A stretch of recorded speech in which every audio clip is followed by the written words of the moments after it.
জয় মা কালী, জয় বঙ্গ, জয় শশাঙ্ক। পশ্চিমবঙ্গে এই মুহূর্তে বামপন্থীরা এই হকার উচ্ছেদ, বেআইনি হকার যারা জবরদখল করে বসে থাকে সেই উচ্ছেদ, তিলজলা তপসিয়াতে আলবাদারের জঙ্গি জেহাদিদের বংশধরদেরকে নিয়ে লড়াই, এটা করে লড়াইয়ে ফিরে আসার চেষ্টা করছে। এবং এটা স্বাভাবিকই, কারণ তারা তাদের যে মেন চিন্তাধারা সেটা হচ্ছে এই গরিব মানুষগুলোকে গরিবই করে রাখবো। এরা আজীবন ওই ঘুগনি মুড়ি চানাচুরি বেচবে, এরা ওই দারিদ্রতার সাথে সংগ্রাম করবে, এটাই করে যাবে। এরা এইভাবে গরিব থাকবে এবং এই গরিবদেরকে নিয়ে ঝান্ডা নিয়ে এরা সারা জীবন রাজনীতির ব্যবসা করবে। কারণ এই মানুষগুলো যদি পড়াশোনা, শিক্ষা, প্রকৃত কর্ম সংস্কৃতি তার মধ্যে চলে যায়, তাহলে সিপিএম পশ্চিমবঙ্গের বুকে পুরোপুরি ইররেলিভেন্ট হয়ে যাবে। কারণ শিক্ষিত white collar, blue collar job করা মানুষ সিপিএমকে একেবারেই পছন্দ করে না। কিছু হয়তো আরবান নকশাল আছে, কিন্তু তার বাইরে মেইন স্ট্রিম মানুষ পছন্দ করে না। তো আজকে সাধারণত আমরা বক্তব্য রাখি, তো আজকে ফেসবুকে দুটো লেখা পড়লাম এই উচ্ছেদ ব্যাপারটি নিয়ে, সেটাই আপনাদের সামনে তুলে ধরবো।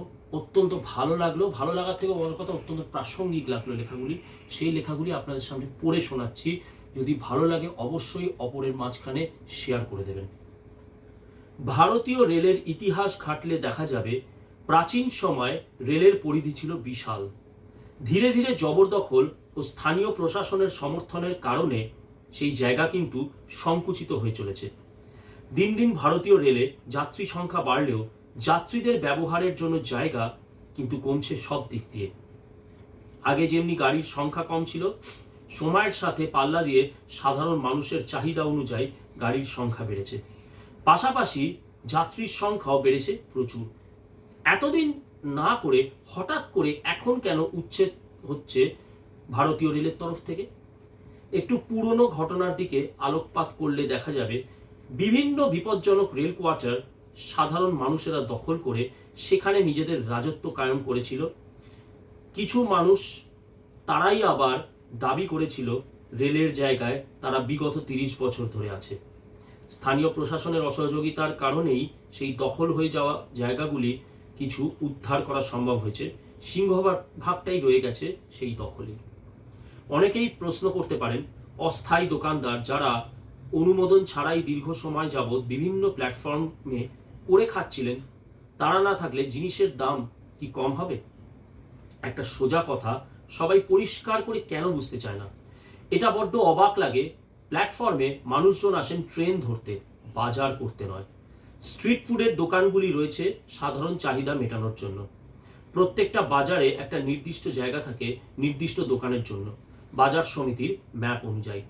তাহলে প্ল্যাটফর্মেও দোকানগুলির অবস্থান হওয়া উচিত রেলের নির্দেশনামা অনুযায়ী।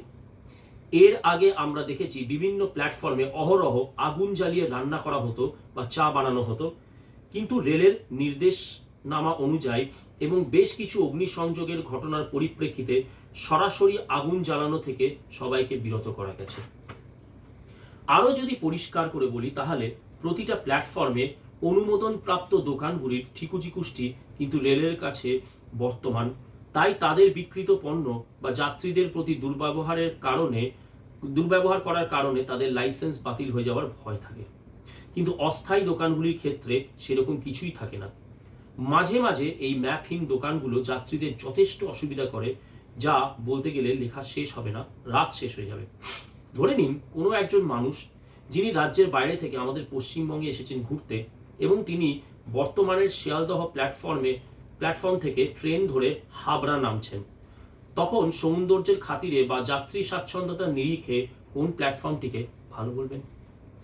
উন্নত দেশগুলির সাথে পাল্লা দিয়ে যদি ভারতীয় রেল এগিয়ে চলেছে প্রতি মুহূর্তে, এমত অবস্থায় সেই লক্ষ্যে উন্নীত হতে গিয়ে যদি কিছু বাধাস্বরূপ সামনে এসে দাঁড়ায়, তাহলে কি করণীয়? খুব ভালোভাবে বোঝাতে গেলে, আমাদের বাড়ির চৌহাদ্দির মধ্যে ধরে নিন একটা ছোট্ট দোকান আছে বন্ধ অবস্থায়। একজন সেটিকে ভাড়া নিয়ে খাবারের দোকান বানিয়ে সে যদি একটা পরোটা 12 টাকা পিস বিক্রি করছেন, আরেকজন বাড়ির বাইরে রাস্তা লাগোয়া জায়গায় ঠেলা নিয়ে ব্যবসা করছেন। এক্ষেত্রে অস্থায়ী দোকানদার সেই একই পরোটা অনায়াসে 10 টাকা প্রতি পিস বিক্রি করতে পারবেন। কিন্তু কথাটা হলো, অস্থায়ী দোকানটা আপনার বাড়ির সামনে বসলে আপনার বাড়ির সৌন্দর্যটা কি নষ্ট হবে না? তো আমি মনে করি বর্তমানে ভালো মানের খাবার খাওয়ার জন্য সবার কাছেই কম বেশি অর্থ বর্তমান। কেউ হয়তো প্রতি মাসে 4 বার বাইরে খেতে পারেন, আবার কেউ হয়তো গোটা মাসে একবার ভালো মন্দ খেতে পারেন। তাই দীর্ঘদিন ধরে যারা অনুমোদন না নিয়ে প্ল্যাটফর্মে ব্যবসা বাণিজ্য চালিয়েছেন, তাহলে তাদের এবার ভাবা উচিত।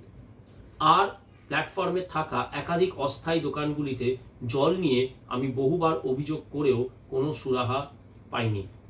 তাদের কাছে একটাই প্রত্যুত্তর পেয়েছি, সিন্ডিকেট আমাদের জল সরবরাহ করে, আমরা সেই জল বিক্রি করি। বিভিন্ন স্থায়ী দোকানগুলিতে খোঁজ নিলে দেখা যাবে সেখানে রেলের জন্য নির্দিষ্ট যে জল নীর সেটা তো রয়েছেই, পাশাপাশি অন্য ব্র্যান্ডেড কোম্পানির জলও কিন্তু বর্তমান। এই সিন্ডিকেটগুলোকে চিরতরে শেষ করে দেওয়াটা উচিত। এরা সঠিক মূল্য নেয় ঠিকই, কিন্তু সঠিক পণ্য দেয় না। তাই বিভিন্ন জায়গায় রেলের যে উচ্ছেদ কার্যকলাপ চলছে তার জন্য আমি খুশি না হলেও ওই কাজের সমর্থক। কারণ আমার কাছে যাত্রী স্বাচ্ছন্দ্যতা সবার আগে। খোঁজ নিলেই দেখা যাবে সস্তার মাল বস্তা বস্তা বস্তা আপনি চারিপাশে পাবেন, কিন্তু ভালো জিনিসের জন্য আপনাকে নির্দিষ্ট জায়গায় ছুটে যেতেই হবে।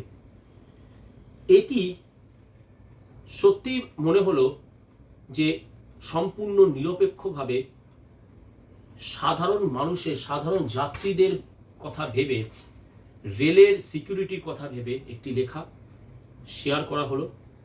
এরপরে আরেকটি লেখা সেটি চোখে এলো। একজন বাঙালি বেশ কিছু বছর ধরে পশ্চিমবঙ্গের বাইরে, রাজ্যের বাইরে রয়েছেন বিজেপি শাসিত অঞ্চলে।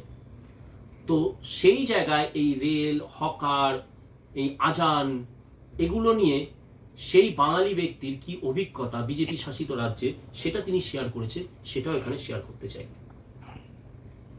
পশ্চিমবঙ্গবাসীর, বিশেষত বাম ইকোসিস্টেম ও তিনু তোলাবাজদের যা দেখা যাচ্ছে, পরিবর্তিত পরিস্থিতিতে বেশ খানিকটা অসুবিধা হচ্ছে। আমি সরকারের প্রতিনিধি নই, কিন্তু দীর্ঘকাল বিজেপি শাসিত রাজ্যে থাকার সুবাদে তাদের কার্যপদ্ধতির সঙ্গে খানিক পরিচিত, যে সেই অনুযায়ী ব্যাখ্যা করার চেষ্টা করছি, যাতে তাতে সুধীদের খানিক সুবিধা হয়। 1. আইন কানুন যা তা মেনে চলতে হবে, সেখানে কারুর জন্য ছাড় নেই। খামখা ফার্স্ট ক্লাস সিটিজেন সেজে শুক্রবার 1 ঘন্টা রাস্তা আটকে বসে পড়া যাবে না। উৎসবে ছাড় পায় সব কমিউনিটি, ফলে পুজোর সময় যথাযথ অনুমতি নিয়ে পুজোর প্যান্ডেল করাও যেমন অ্যালাউড। 2. ঈদে যথাযথ অনুমতি নিয়ে রাস্তায় নামাজ পড়াও অ্যালাউড। তার বাইরে কিছু করতে গেলে তাই হবে যা পার্ক সার্কাসে হয়েছে, মানে ঠেঙানি। 2. আমার বাড়ির 1 কিলোমিটারের মধ্যে 2টি মসজিদ আছে এবং ভোরবেলায় জানলা দরজা সব খুলে রাখলে খুবই মৃদু আওয়াজ আসে আজানের।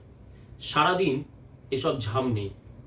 আপনি আপনার মহল্লার লোকেদের জানাবেন বলে আজান দেন দুনিয়া শুদ্ধ লোককে না, ফলে আওয়াজের ডেসিবেল সেই মতো রাখা হয়। 3. সরকার গণপতিতে যেমন টেম্পোরারি পুকুর বানিয়ে দেন বড় মাঠে সমুদ্রে ভাসান কম করার জন্য, তেমনি কুরবানির জন্য বিশেষ স্থান তৈরি করে বিশেষভাবে ঘিরে দেওয়া হয়।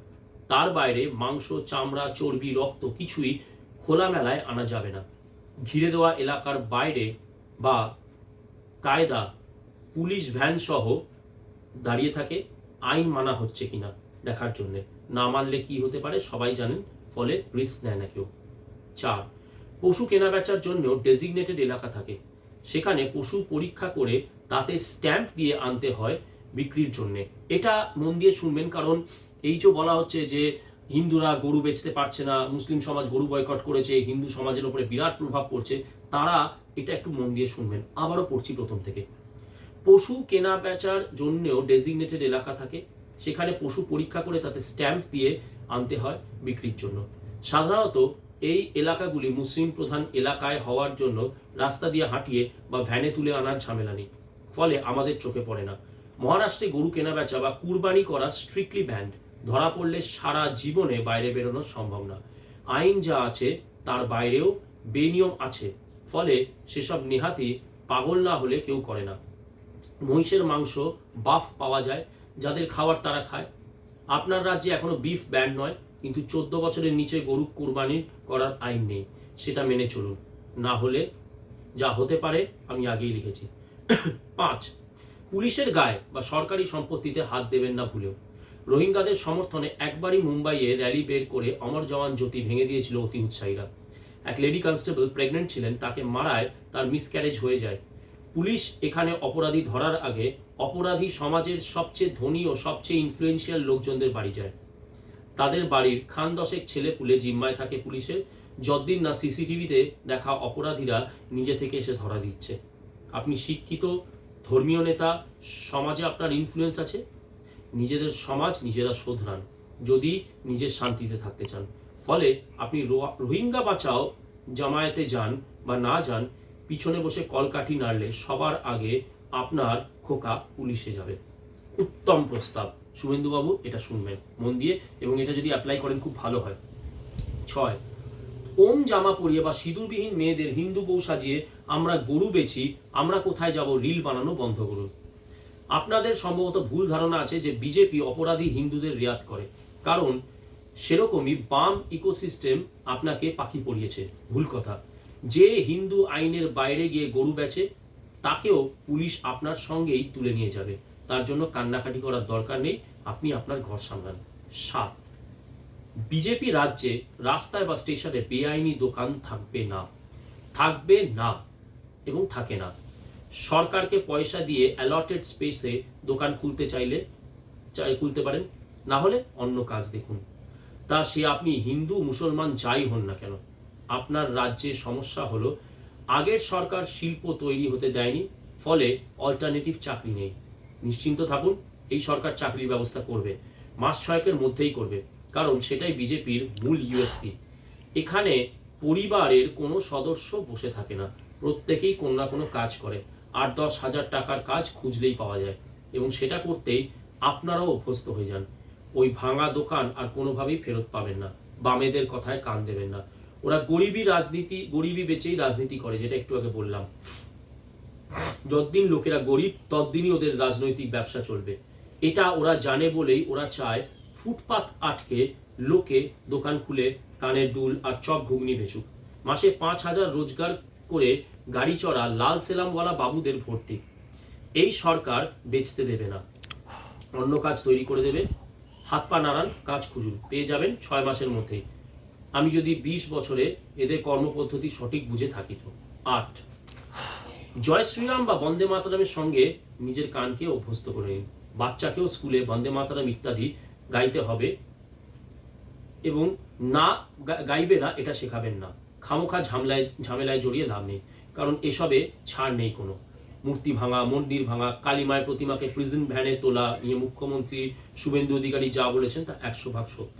যে পুলিশ এই কাজ করেছে তাকেও ছাড় দেওয়া হবে না, সে হিন্দু হলেও তার কপালে দুঃখ আছে, মুসলিম হলেও।